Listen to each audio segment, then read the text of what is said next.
102.7 WMOM, Pentwater, Ludington, Rothbury, and all of West Michigan. It's 8 o'clock. Good morning and welcome to Leading West Michigan, a show about success and featuring local leaders and people in local business. And now here's your host, Ryan Howe. Good morning, West Michigan. We have a great show for you today. I'm Ryan Howe. I'm a business coach who helps organizations grow.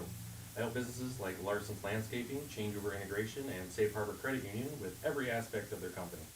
Why wait? Start your business transformation today. Follow Summit Business Guides on Facebook, Instagram, and YouTube. Connect with me personally on LinkedIn and learn more at summitbusinessguides.com.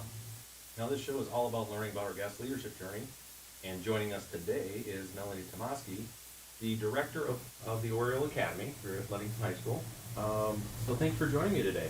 Thank you, Ryan. Yeah, so for those who don't know, what is the Academy? The Oriole Academy. It's a great, innovative program with blended instruction for students that are having a real hard time in the traditional school setting. They're really struggling with being able to attend every day for the whole day.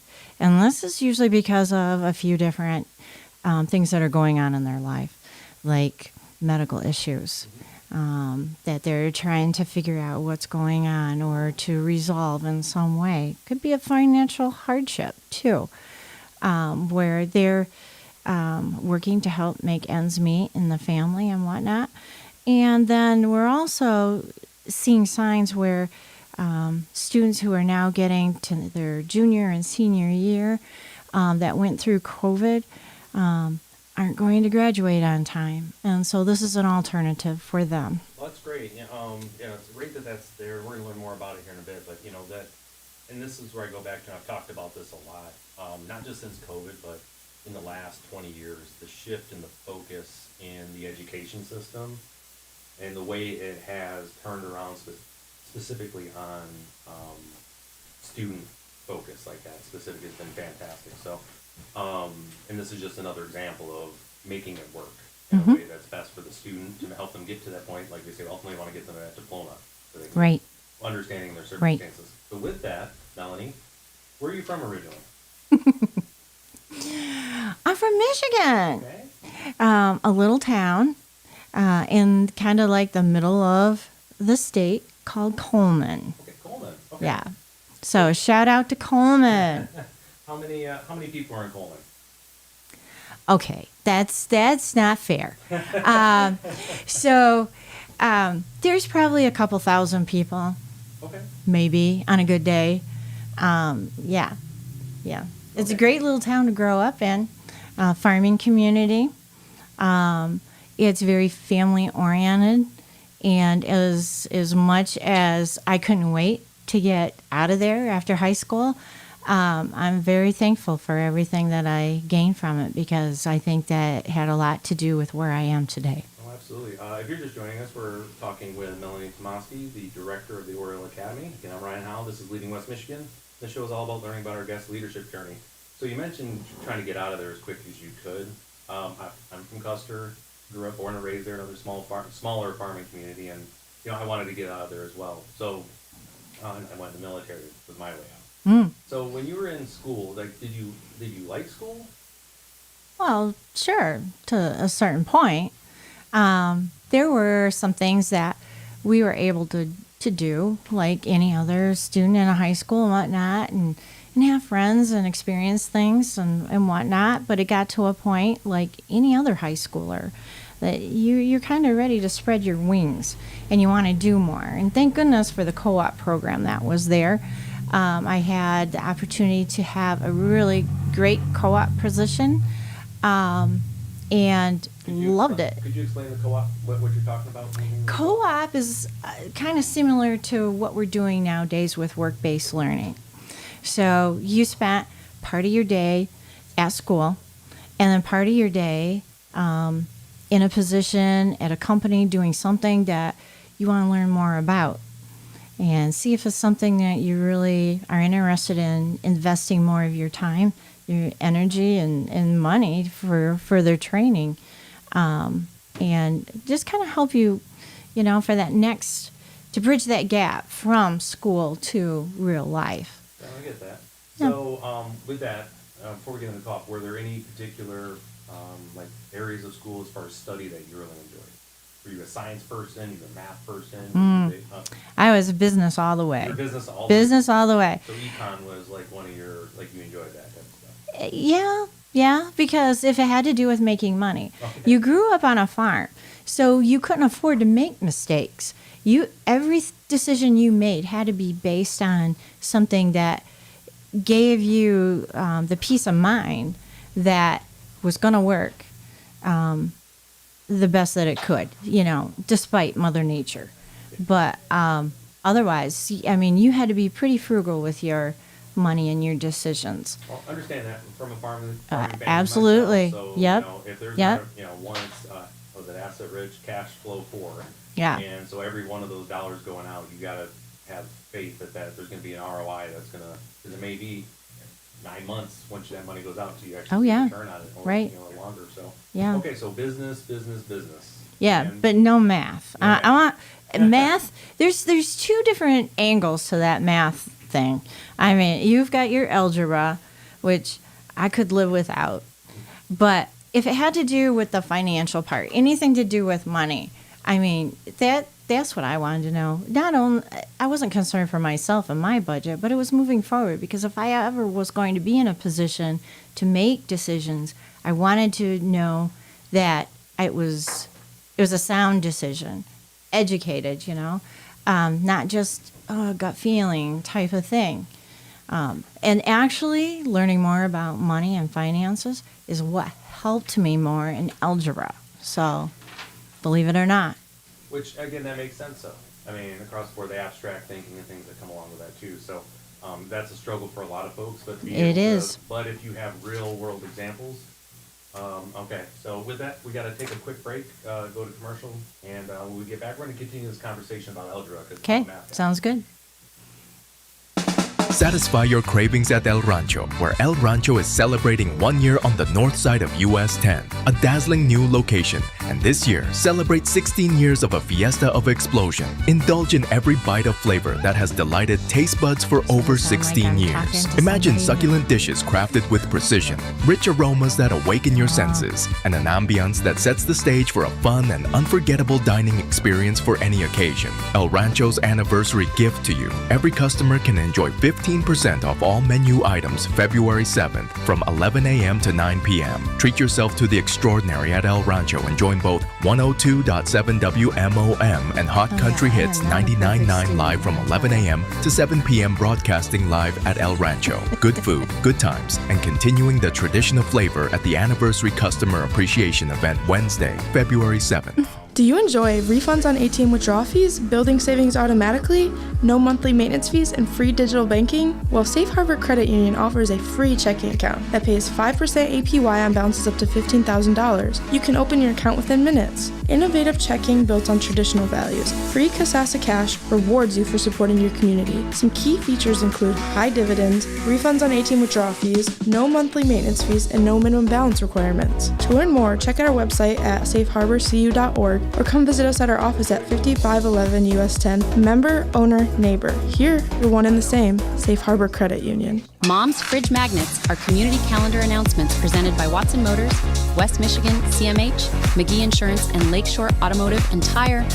Another fridge magnet comes your way next. Lakeshore Automotive and Tire offers a clear solution for winter weather. New wipers. Stay ahead with fresh blades ensuring optimal visibility in the snow, sleet, and rain. Don't compromise safety. Let our experts equip your vehicle. Visit us on South James Street or call 231-425-3526. That's 231-425-3526. For swift blade replacement, trust Lakeshore Automotive and Tire, where safety and visibility unite. Drive confidently this winter with new wipers.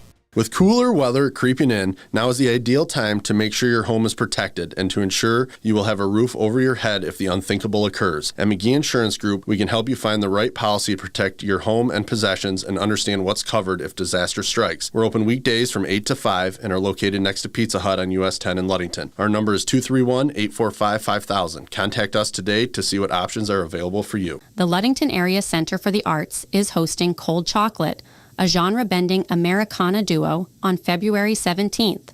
Known for tight harmonies and energetic performances, tickets are $15 in advance, $20 at the door at LACA. If your group or nonprofit organization has an announcement that you would like others to know about, reach out to us and we'll add it for free to the Fridge Magnet program thanks to Lakeshore Automotive and Tire, McGee Insurance, West Michigan, CMH, and Watson Motors. It's Leading West Michigan, and we're back with your host, Ryan Howe, on 102.7 WMOM.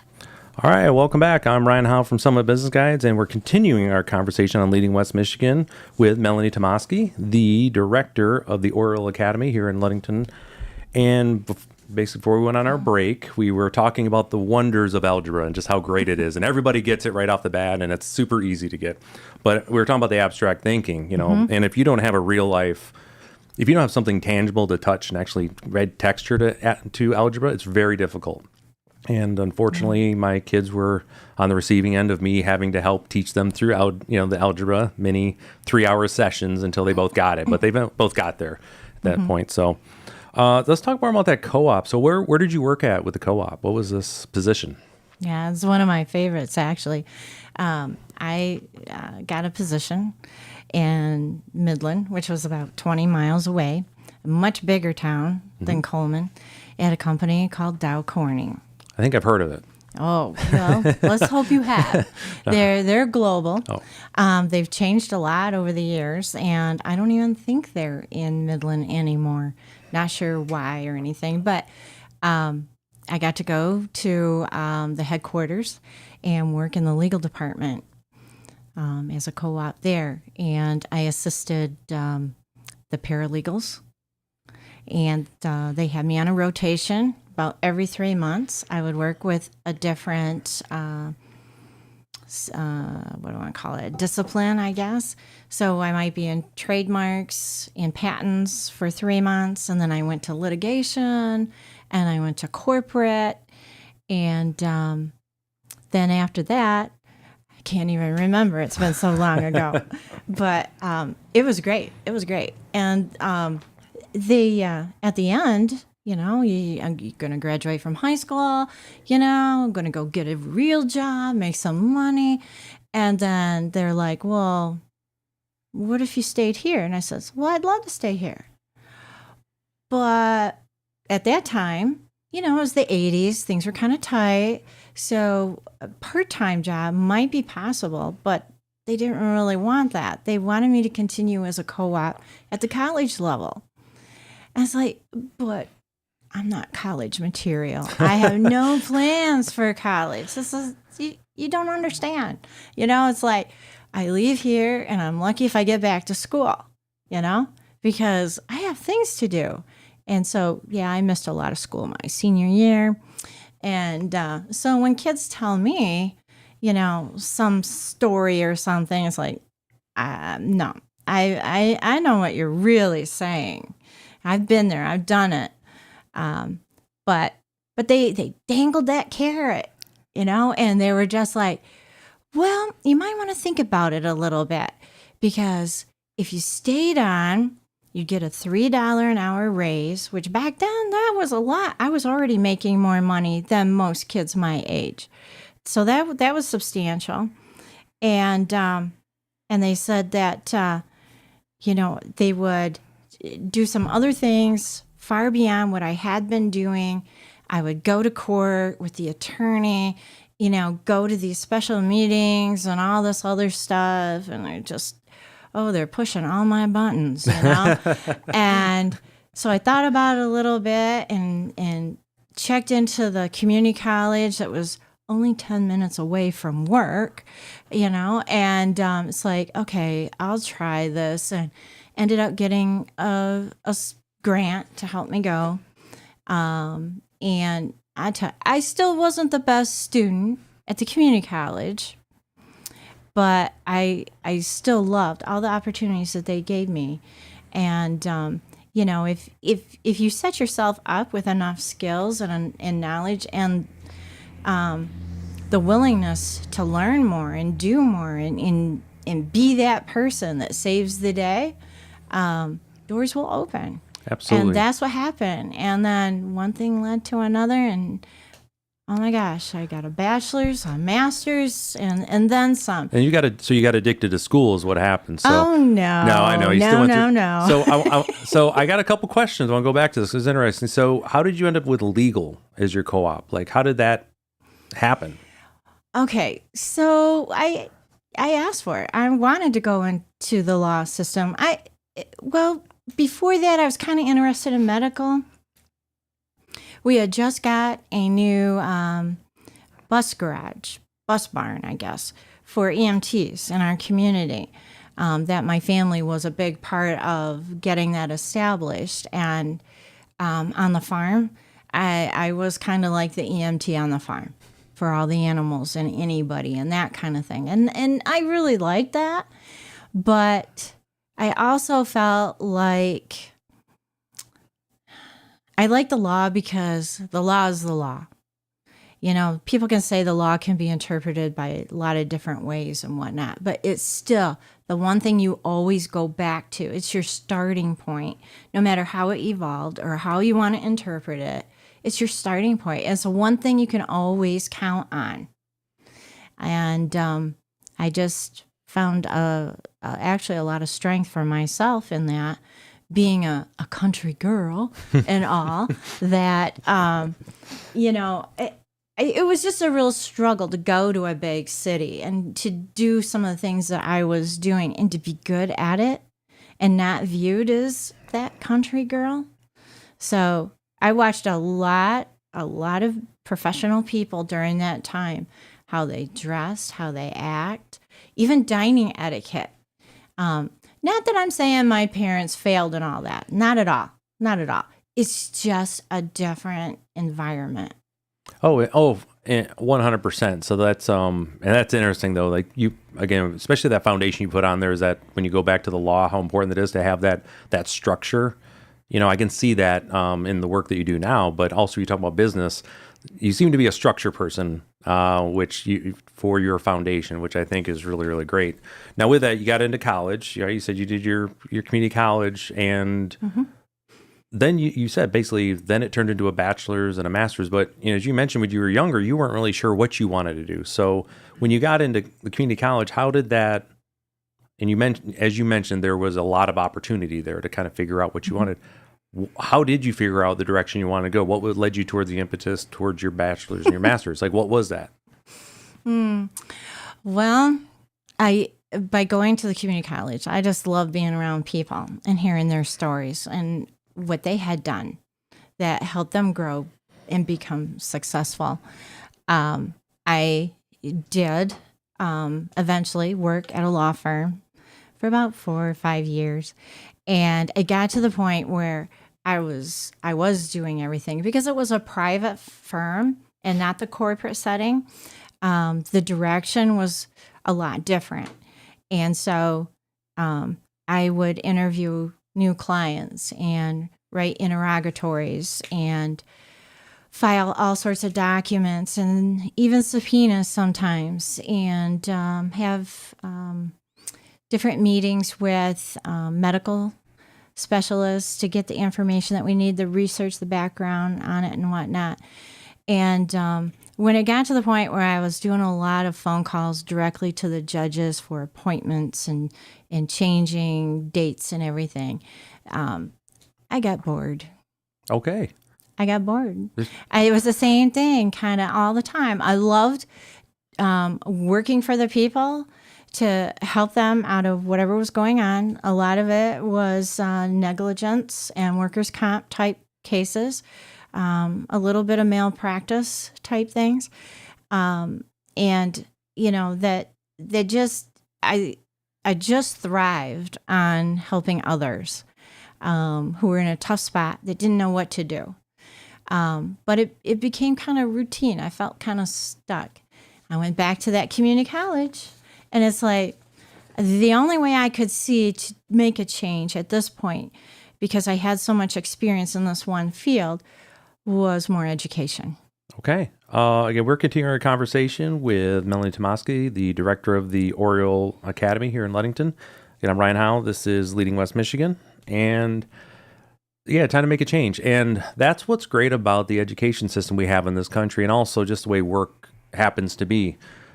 You can pivot pretty much any time you decide that you want to make that pivot. There's an opportunity there to go back and relearn. I'm on my third career, personally, and I pivoted a couple times. But each time I had to go back for schooling, and that was the thing. You go back, get your education, and then as you build your experience, you see that a lot of the work that you did translates. So you Absolutely. said you went back you said you need more education. So when you went back, what was your focus? I really didn't know. So many people had encouraged me to go to law school. I didn't want to do that. I'm not what I would call a fast thinker. I will put the pieces of the puzzle together, no doubt about it, but it might not be quick enough that the kind of response that you would need if you were going into a trial and things were actively going on. It just, that just wasn't me. I wasn't that outgoing. Not like I am now. And so, yeah, that's another thing that evolved over time. You just aren't, I don't know, you can't say that you're not born with those things. You have these switches, I think. And as you go through life, if you're willing to turn that switch on and take that chance and use what you do have instead of covering it up and saying, well, that's not me, When I was 20, it wasn't me. Now, here I am. You have me in front of a microphone. Okay. So, yeah, it just. So what did you end up getting your bachelor's in? My bachelor's is business teacher education. Okay. What's that? Like Yeah. Well, they all the surveys and everything that they took said that I should go into education. I'm like, education like what? Because I teacher, no. Not doing it. Got out of there, not going back in. And they're like, everything indicates that you should do this. So, all right, I'll give it a try. I went to Central Michigan University and took the classes that I needed to. I had a lot of classes that transferred, but then I was able to dive in deeper into business education. And then I had a major in, like secretarial science. So everything having to do with things like word processing, database, spreadsheets, those kinds of things. And then I got into digital media. And I really loved that and excelled in that and kind of thought about marketing, but I wasn't quite that outgoing yet. But I liked it and it kept pulling at me to do those kinds of things. And I loved video production and I still do that today. The more I got into computers, the more I liked it. And then my husband had a chance to come over here for a job. And I'm ready. Let's pack our bags and go, and we pretty much did. And I got a job here in Ludington as a business computer teacher. And we were able to take what they had here and keep growing and developing more into the digital realm of our teaching. And I went to Ferris. Okay. I went to Ferris and I got my computer science degree from Ferris. Now, this was a bachelor's, this your master's at this point? That was with my bachelor's. So it was like another endorsement to what I had. So, yeah, let's unpack that a little bit there. So, again, obviously make that transition, your family, you talked about business has always been your thing. And then, hey, I can go do business and I can teach people stuff too. So for those of us who are maybe haven't been around as long, business computer teacher. What does a business computer teacher teach? Everything. So all business, but when it comes to the computer, is that basically the like the support systems, like learning? Well, when it began, when it was a bigger thing than it is now, you had introduction to computers. Then you had like an advanced computer. So you took your three big ones, your word processing, spreadsheet, database, and you expanded on that into the advanced Gotcha. arena. Okay, because Mr. Stowe was my business computer teacher in Custer. And I remember him beating me up on my spreadsheets because they worked well, but they were not formatted correctly. And he would consistently come back to me and say, if your work, especially in business world, isn't easily digestible, doesn't look good, people are not going to take it seriously. And that stuck with me for a very long time. Like, make sure everything's formatted I like correctly. that. Me too. That makes a lot of sense. It's helped me a ton, especially with my Yeah. bosses. So again, we're continuing our conversation with Melanie Tomaski, the director of the Oriole Academy here in Ludington. So with this, and then you also went into computer science. So you have actually been out front in a lot of the changes in the business environment, but also in the education piece. Now, was that intentional? You saw this was going to be a thing, or is this just you felt comfortable going that way? It was pulled, and you said, "This is where I just want to spend my time." I think it pulled me that way because even in high school, when I was in the business classes, we had this huge thing called a redactron that was about the size of your counter space here, and you could type on it. That was like our first type of word processor. No screen.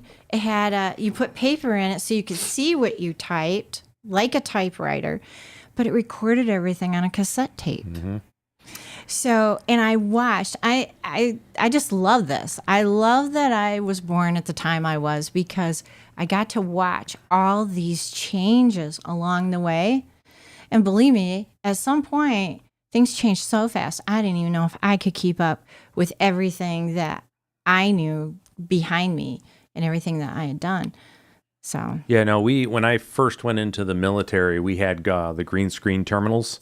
For everything, and there was an entire group I was a munitions specialist, built bombs and missiles and things of that nature. However, we had our own specialty within the group that only was for database management, server maintenance, things of that for this monstrosity that took up an entire room.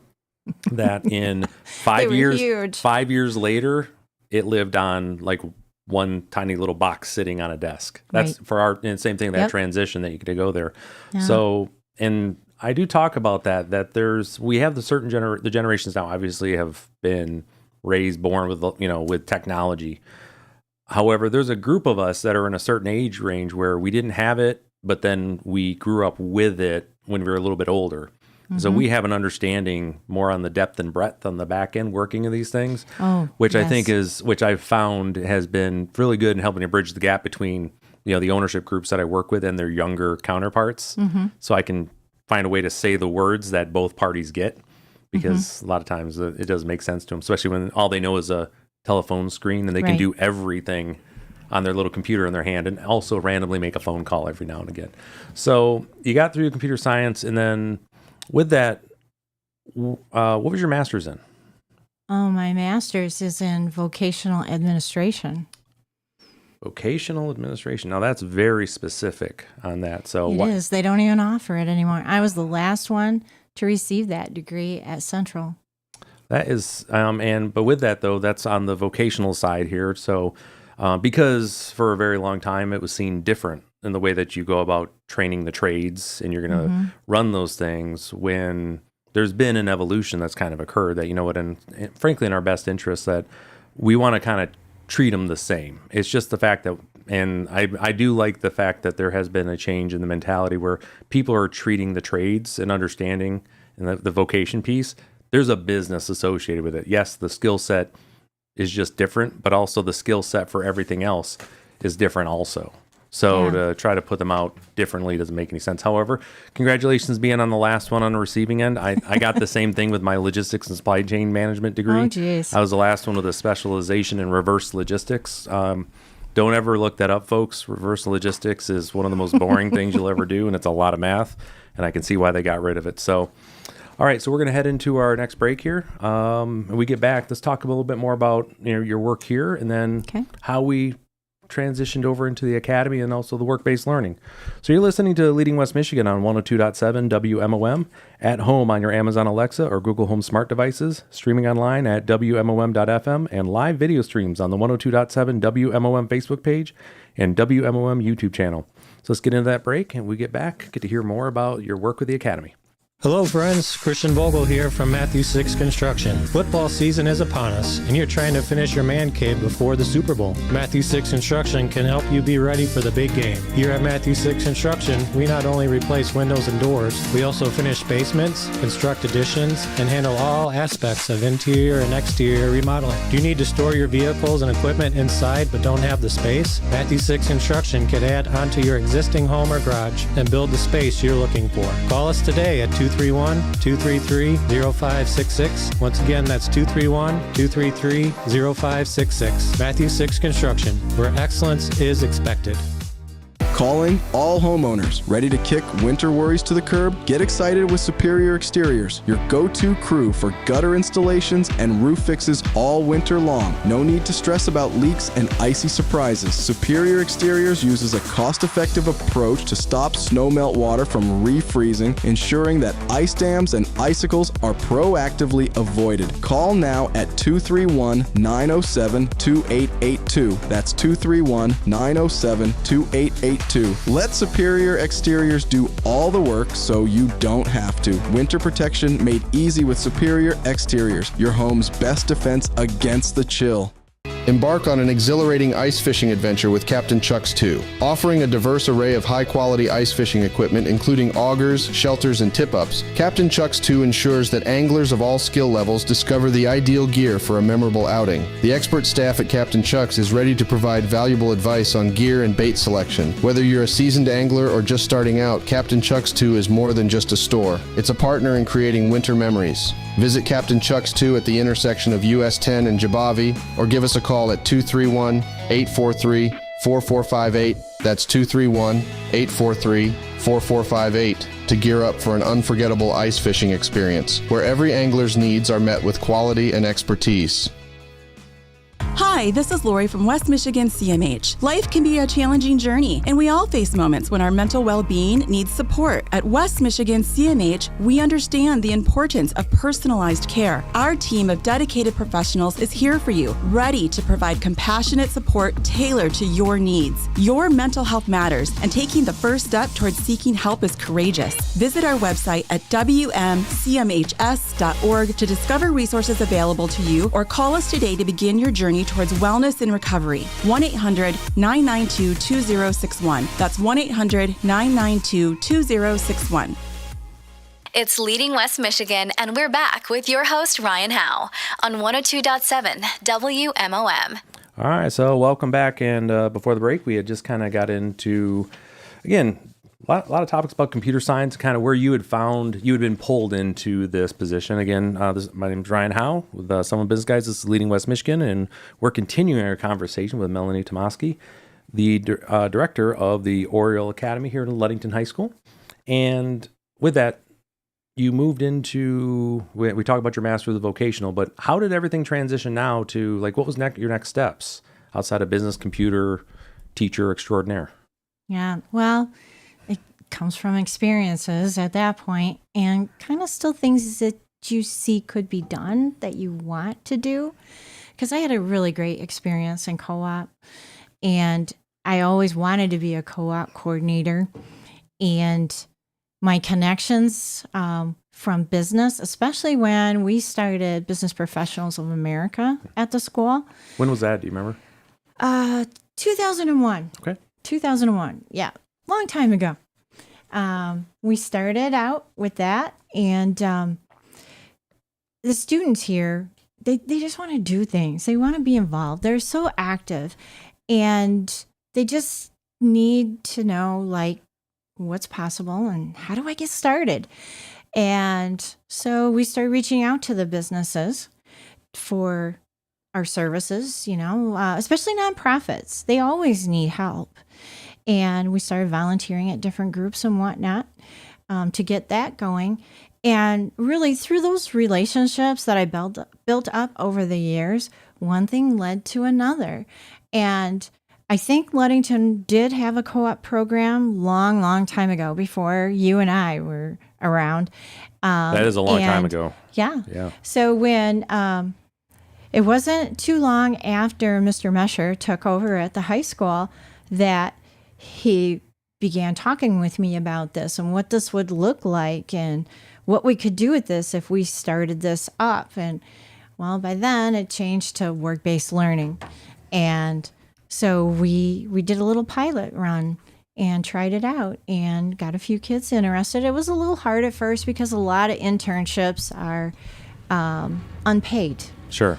But after, there's nothing stronger than word of mouth. And after some of the kids would come back and talk about their experiences and what they had done, it was like I had other kids coming in and I want to do that. How could I do that? And so then it kind of took off from there. But it was really rough when COVID hit.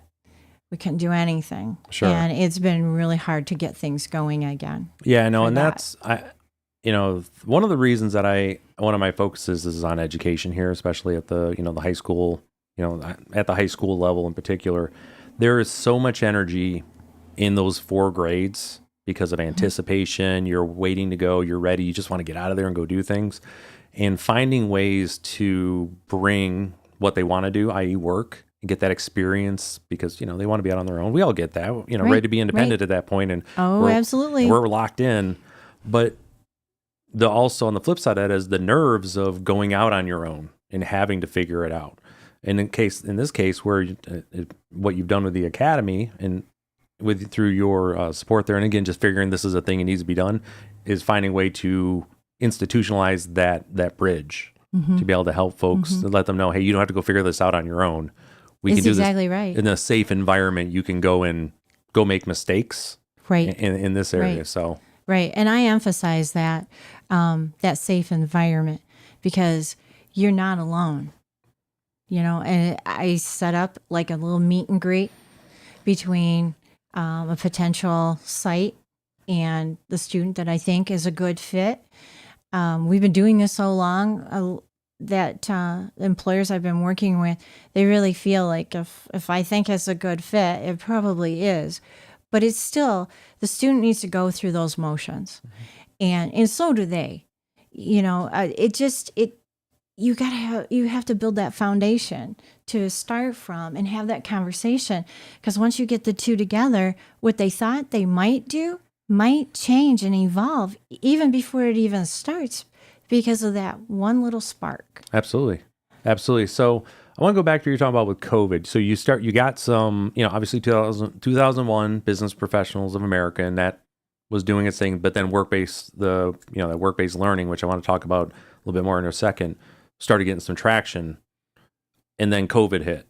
So what was that 2-year span like that you had to deal with in order to keep everybody motivated, to keep employers engaged? What did that look like? Right. Well, we really had to work together on everything because of the restrictions, and the restrictions for education were different than some of those that they had at the workplace.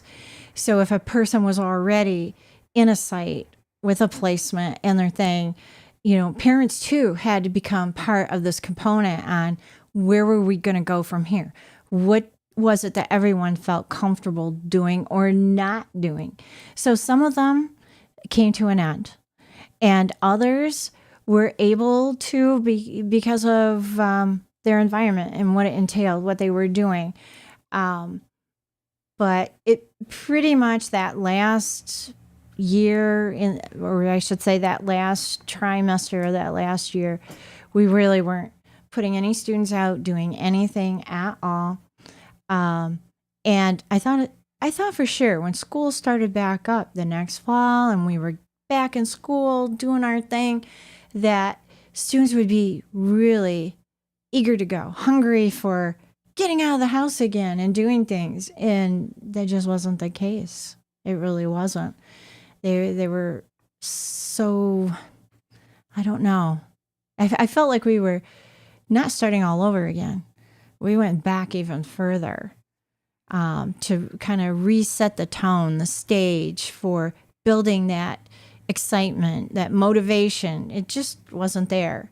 and we had to get that going again. So everything kind of fizzled. Basically, COVID sucked the life out of it. And then the impact on the students is well known. But I don't think everybody understands the full depth and breadth that this actually had on the students. And you're right there on the front lines, seeing it specifically with the folks that you're working with. So you're saying not only did you have to start over, you regressed almost. And so would you consider it almost like a full reset, having to reevaluate what the program even looked like? Oh, absolutely. Absolutely.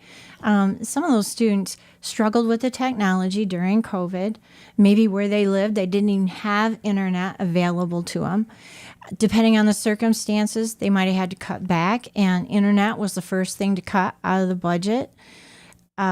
So they were no longer connected with other people and seeing these things. And when you're a young child growing up, wondering about so many things, and you're not seeing anything except maybe what's on the TV. Sure.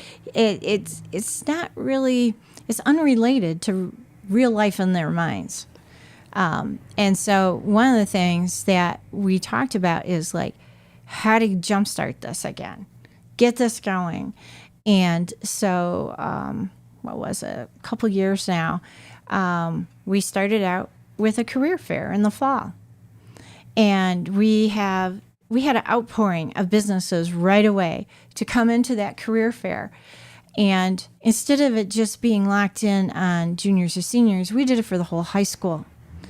And we circulated them through in waves to go through and look at these things, talk to people, feel some of the objects that they brought in, and how do they work, are they gears and dials, or is it something that you're going to bring someone back to life with CPR on a dummy, and just a lot of different things just to get them to see what we have here in this community that is possible, and also making those connections before they graduate through work-based learning. Yeah, absolutely. We're getting ready to head into our next break, and I want to come back to that as well because of the changes and the community coming back in the support. However, the businesses all changed too in what they're looking for, and so the other spot too. It really did. And I want to make sure we spend some time on that because as you've gotten to where you're at, not only have basically the young men and women changed, what the businesses need in the last few years has been huge in the changes they have there. So you're listening to Leading West Michigan on 102.7 WMOM at home on your Amazon Alexa or Google Home smart devices, streaming online at WMOM.FM, and live video streams on the 102.7 WMOM Facebook page and WMOM YouTube channel. So let's get into this break, and we get back. We're going to talk more about that dynamic between our young folks and the employers you're seeing at the fairs. It's time to shop for winter formals and prom. A Bride's Time in downtown Ludington has the perfect dress for you that won't bust your budget. Brand new top designer dresses starting at just $35. That's right, the perfect dress for just $35. Choose from over 1,000 dresses in size 000 to 30 in every color of the rainbow and in every fabric and style you can think of. Whether you want glitz and glam, classy or couture, simple or sassy, we've got the perfect prom dress for you. A Bride's Time is conveniently located on South James Street in downtown Ludington. Open daily for convenient after-school shopping hours. And as always, evening and weekend appointments are available. A Bride's Time Bridal, making your prom memories amazing for the past 35 years. A Bride's Time Bridal, 843-2624. That's 843-2624. Unlock a new you this year at the Cedar Chest Consignment Shop. Dive into a world of style where every outfit tells a story. Discover unique pieces that fit your vibe and budget. This new year, redefine your wardrobe with fashion finds that stand out. From chic ensembles to timeless classics, the Cedar Chest has it all. Our new winter hours through March. We're closed Sunday through Wednesday, and we are open Thursday, Friday, and Saturday from 11 to 5 p.m. And remember, dress your best for less at the Cedar Chest in beautiful downtown Ludington. Discover the 1031 Stop, a must-visit destination. This gem not only offers fuel, but also boasts delectable hot meals and soups, an extensive range of beverages from slushies to fountain drinks, a chilled beer cave, and a cozy dining area for your comfort. Don't miss out. The 1031 Stop presents fresh lunch specials daily, starting at 11:30. Plus, you can elevate your dinner plans by calling ahead to order a whole pizza for convenient pickup. Make yourself a regular at the 1031 Stop. Place your dinner orders now by calling 231-936-1009. That's 231-936-1009. Conveniently located at the corner of US 31 and US 10. The perfect blend of convenience and delight at the 1031 Stop. It's another way to increase the awareness of your events and happenings. It's Mom's Fridge Magnets, presented by Watson Motors, West Michigan CMH, McGee Insurance, and Lakeshore Automotive and Tire. Another fridge magnet comes your way next. This Valentine's Day, go beyond roses and chocolates. Surprise your loved one with a gift that accelerates the heartbeat. A vehicle from Watson Motors. New or used, Watson Motors has it all. Get the best gift delivered if you want to keep the secret sweet. Is stress, anxiety, or chronic pain holding you back? West Michigan CMH has a free app called MyStrength that helps you build a healthier mind for a stronger you. Go to mystrength.com and enter in the access code of WMCMH Community today. LACA is offering after-school art ventures on February 13th for elementary school students ages 5 to 11 interested in exploring the world of art. The program runs from 3:30 to 5:15 p.m. with the cost of $20 and follows the Ludington Elementary School calendar. If your group or nonprofit organization has an announcement that you would like others to know about, reach out to us and we'll add it for free to the Fridge Magnet program thanks to Lakeshore Automotive and Tire, McGee Insurance, West Michigan, CMH, and Watson Motors. It's Leading West Michigan, and we're back with your host, Ryan Howe, on 102.7 WMOM. All right, welcome back. And I'm Ryan Howe with Some of Business Guys. This is Leading West Michigan. We are on to our final segment with Melanie Tomaski, the director of the Oriole Academy. Oriole Academy. There we go. Yes. It's here at Ludington High School. And when we basically before the last break, we were talking about getting the job fairs up, and that you did have people pour in. So what are some of the things that you see, like successes with the job fairs you're having? What are some of the struggles you're still having with the job fairs? Yeah, so we always try to get someone or more than one business or representative from every career path. We have 16 different career paths, so that's kind of a challenge sometimes. The first year, we really struggled with getting anyone from the healthcare, the medical profession to come in. There was a big change going on between Spectrum to what is now Corewell. And so that was lacking. And I had students who would say, well, what about medicine? What about, this or that, And we did. We tried to get them in, but it's life. Things are going on. You can only do so much in a day's time. Or construction was another one that students would ask for. Welding is really big right now. Or I should say popular among the students. They have a big interest in that. And so this last attempt, this year in the fall, when we put it together, the medical profession came out in hordes. I mean, we had 4 or 5 different exhibits going on. That's great. And not just from our area, but we had some folks from Manistee that came down. And we had a gentleman from Traverse City who had something that he was wanting to share with everyone. So we never know what we're going to have. And it's all about who can do what when and what's going on. But we still have a lot of students who want to get into the trades. They want to learn how to weld or become a plumber. And that's what they want to do out of school. So we still have a lot of students going into a 4-year university, maybe out at West Shore because of the Promise Grant is able to help them do that.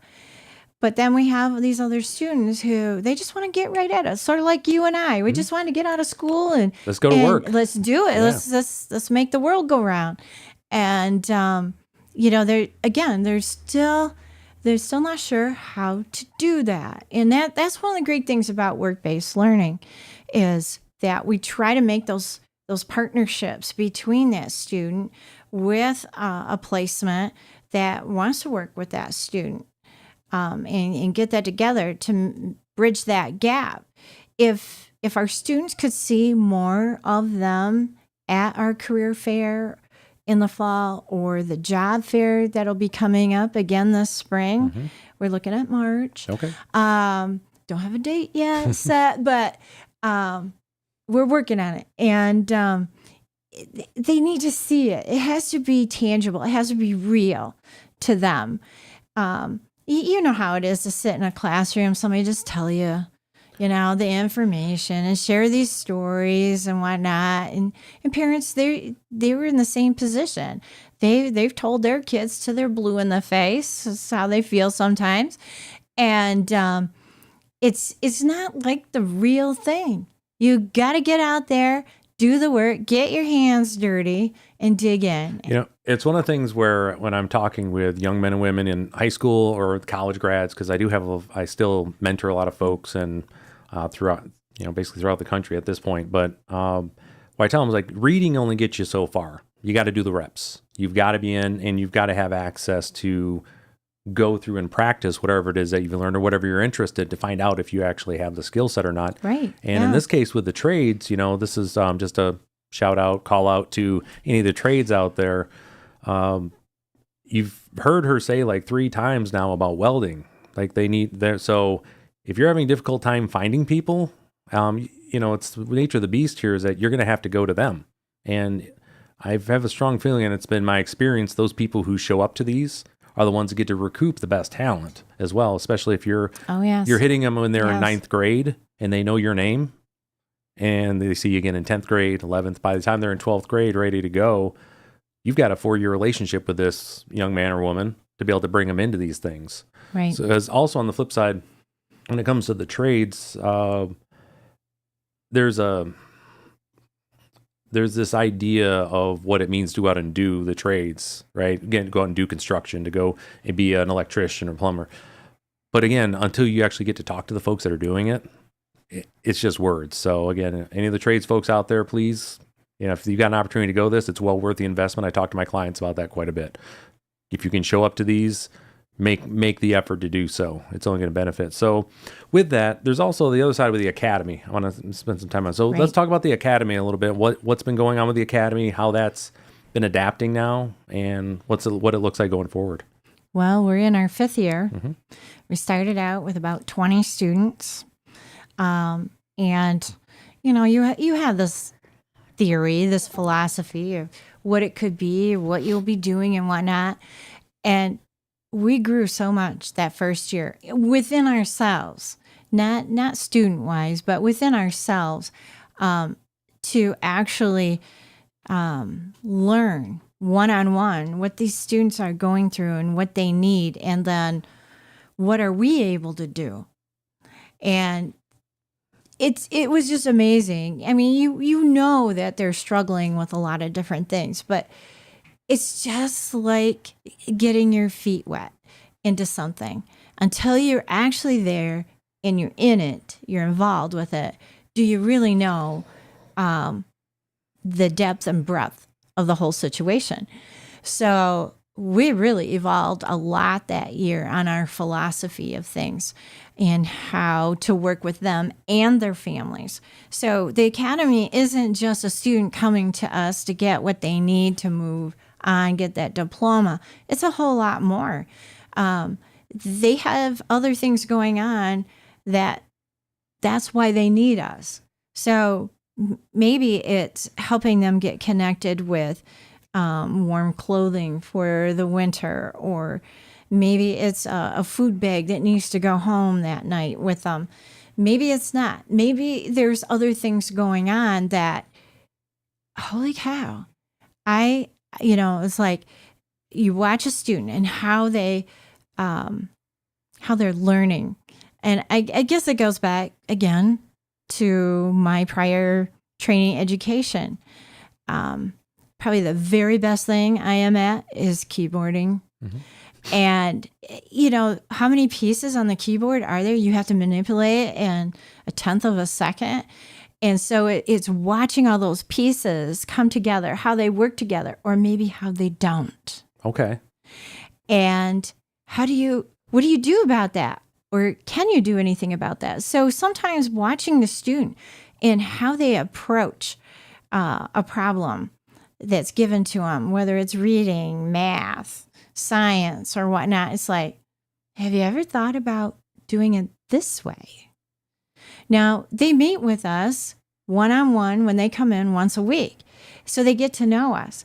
And whatever kept them from asking questions before slowly dissolves and goes away. Yeah, trust is weird like that, huh? Once they you know what, I can trust this person to ask them specifically about that.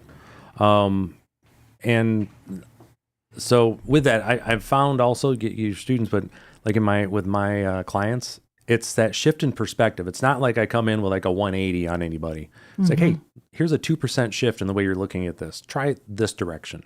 When I was teaching in college, it was the same thing. Just move it over a little bit. But in your case, you've got, young men and women that are struggling with any number of issues that your goal. So the goal of the academy is to get them across the finish line. Is that correct? Is that what you would say? It's part of it. I wouldn't say it's the whole thing, because I don't want it. A finish line seems so definite. That's just one of the things we want them to achieve. The finish line is so that they become a productive citizen of our community. That's my finish line. I want to set them up for success beyond high school, and feel like they're feeling good about it too. And this little thing about getting the high school diploma should be just that, just a little thing that we're doing in the meantime.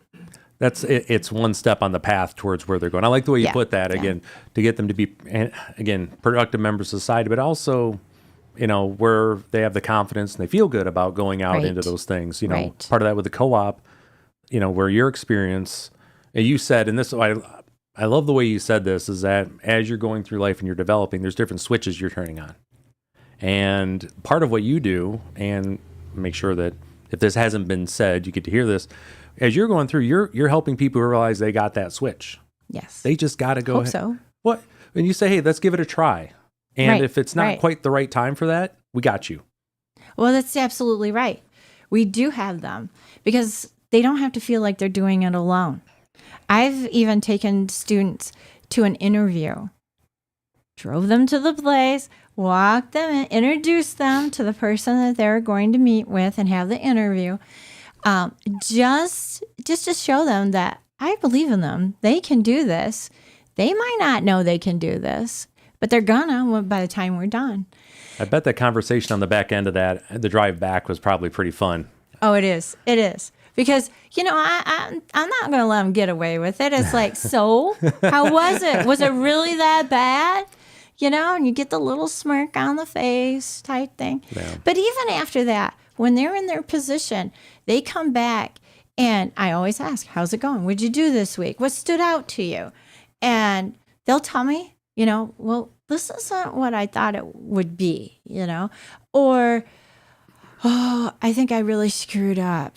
It's like, well, I guess you better tell me about it, because I'm their advocate, and they know that I can mediate for them during this situation, instead of not going into work for the next 2 days thinking that the boss will forget about it, because they're not going to forget about it. Oh, no. And believe me, if I hear about it, I'm going to be all over it, because it's like, wow, we got to turn this around.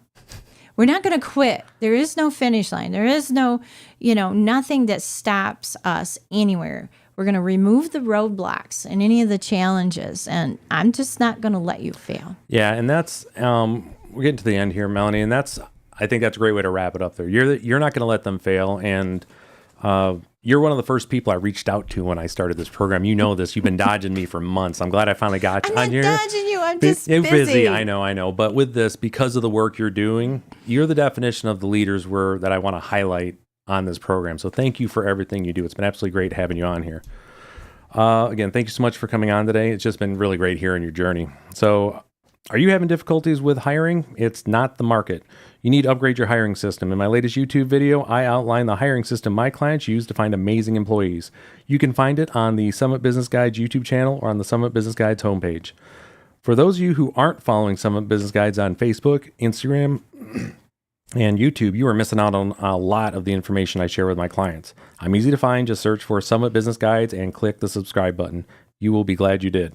Also, be sure to connect with me personally on LinkedIn, and if you'd like to connect for a deeper conversation about how I might be able to help you in your business, send me a note at ryan@summitbusinessguides.com.